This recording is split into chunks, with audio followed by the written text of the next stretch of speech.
This is a story about a girl who was told to stay silent and the consequences of her silence. This is the girl who had a traumatic experience, but still no one believed her. It took years for her to find out the truth. But when she did, oh man, it wasn't pretty.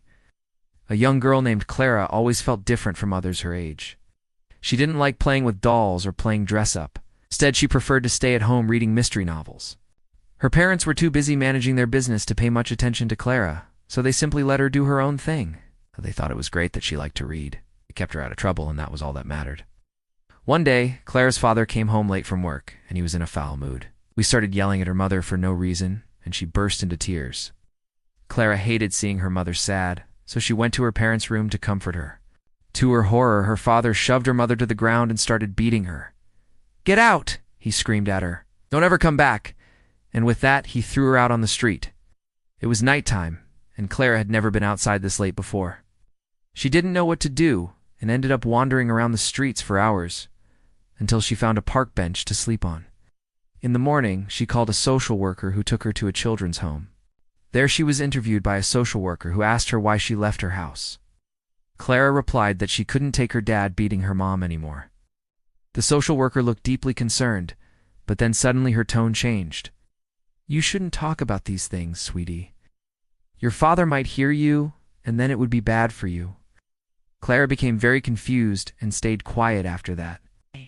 The next day, she was visited by two people from Child Services. "Clara, is that really your name?" asked one of them. "Yeah," she replied. "I'm here to ask you some questions about what happened last night," said the other.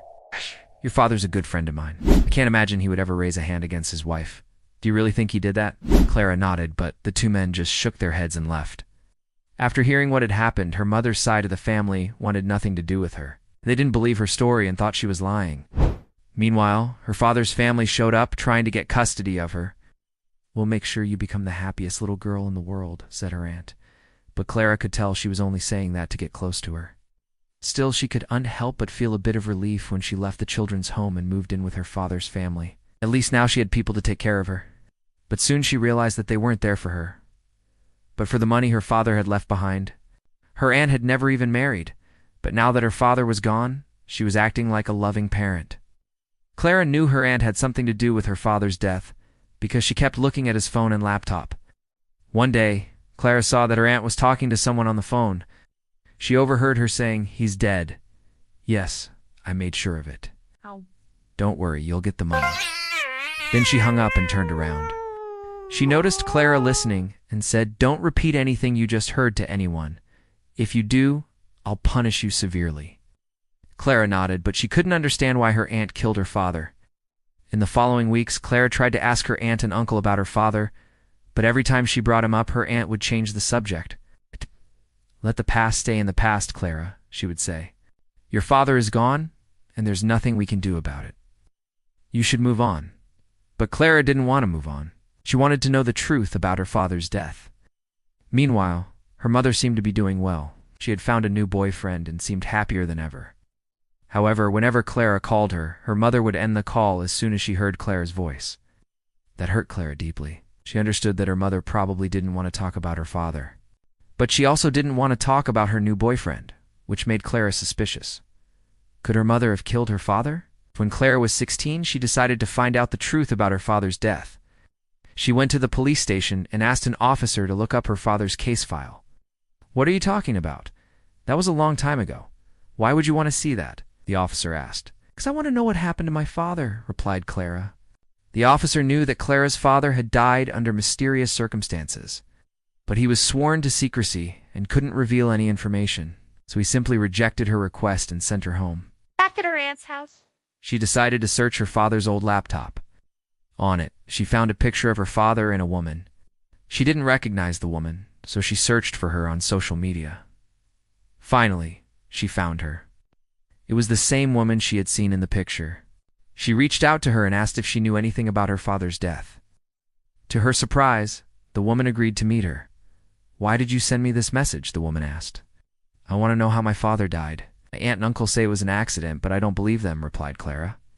"Well, it was no accident. Your dad was murdered, but I swear I didn't mean for it to happen. I'm so sorry," the woman began. and then she told Clara the truth. The woman's name was Diana, and she had been dating Clara's father for a while. However, he was married and could undivorce his wife because he had a sick mother who depended on her. So they decided to keep their relationship a secret. But one day, Clara's father told Diana that he wanted to break up with her because he loved his wife after all. However, Diana couldn't accept the breakup and confronted him. An argument ensued, and in a fit of rage, Diana pushed Clara's father. He hit his head on the floor and died. She immediately called Clara's aunt, who helped her cover up the crime. As soon as she learned the truth, Clara felt sick to her stomach. Her father had been murdered, and those responsible were her own aunt and the woman who had taken his life. She needed to find a way to get revenge. But before she could do that, she had to tell her mother what had happened. She picked up the phone and dialed her number. "Mom, we need to talk." When her mother picked up the phone, she sounded surprised. "You want to talk? But why?" she asked. "Can't we just catch up like normal mother and daughter?" Clara replied. "No. I have the right to know the truth about my father." "Did you kill him?" Her mother was silent for a moment. "What?" she finally asked. "Did I kill your father?" "No, I didn't." "Why would you think that?" Clara didn't know whether to believe her or not, but decided to go along with it. "Okay then, let's meet up at our old house." "I want to tell you something important," her mother agreed, and Clara hung up. However, she wasn't going there to talk. "What do you brought a camera crew with her?" "What are you doing here?" her mother yelled. "I told you I wanted to talk to you." "You lied to me," her mother cried. "Why are you filming me?" "Because I want to expose you." And with that, she played the recording. The video went viral, and everyone learned the truth about her mother.